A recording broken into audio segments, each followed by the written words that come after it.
بو دما دهان سالان وکو سیناتور و جگره سروکی و وکو سروک امریکا جو بایدنی بالا خلک وی ولاتی دکشیند. بایدنی 79 سالی بدریجاهی سالا بوری دو دل نبو آرمانجن بلند بجه بکد و دا صلات خو قایم بکد و شاشتیم بره دوباره نکتبه.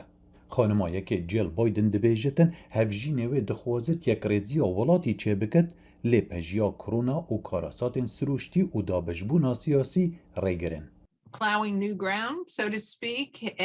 هلبت او دراوشکانی دا کار دکت وکو خانمایی که او کار خواه و فتشتکی ارینیه. او وکو جنن امریکا کار خو مالباتا خو هیا. از بارد کم او فتشتکی گرنگ ده کم سال دا وکو خانمایی که سروک بایدن دیه کم سالا سروکاتیا خودا حولین بجه کرنا هزرین مزن کر گو پیدوی به 4 تریلیون دولاران هیا دابینه بجه کرن و اوه پتره جه اوا جواتا سیناتوران بکارد بردست بکد. بایدنی دروشمه دوباره آوا کرنا باشتر هلگرتیه او دخوازد بلاوبونا کاربونه کم بکد و ریفورمان دواره پرورده و باجو ری و پران و چابدیریا ساخلمیه دا بکد.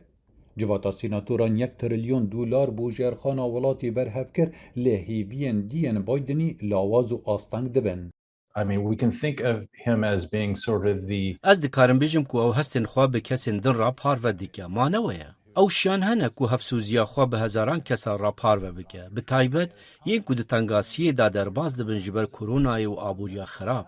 دربار پیدوین ولاد از باوردکم او کسک درسته بو وی کاری. جیل بایدن دبیجتن پشتی ساله که وکو خانمایه که از برول که راد بم من قد چاوری نکر بو. رول چاره سریه جبرکو ولات ما ریپری گلک آلوزیان دبد.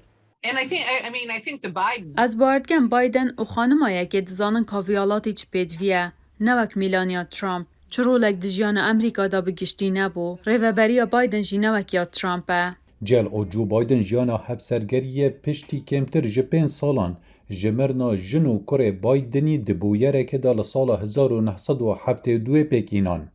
اوا دو کرهنه یک دجیان دایه و یه دیجه لسال 2015 بشیر پنجه جیانا خوش دزدا.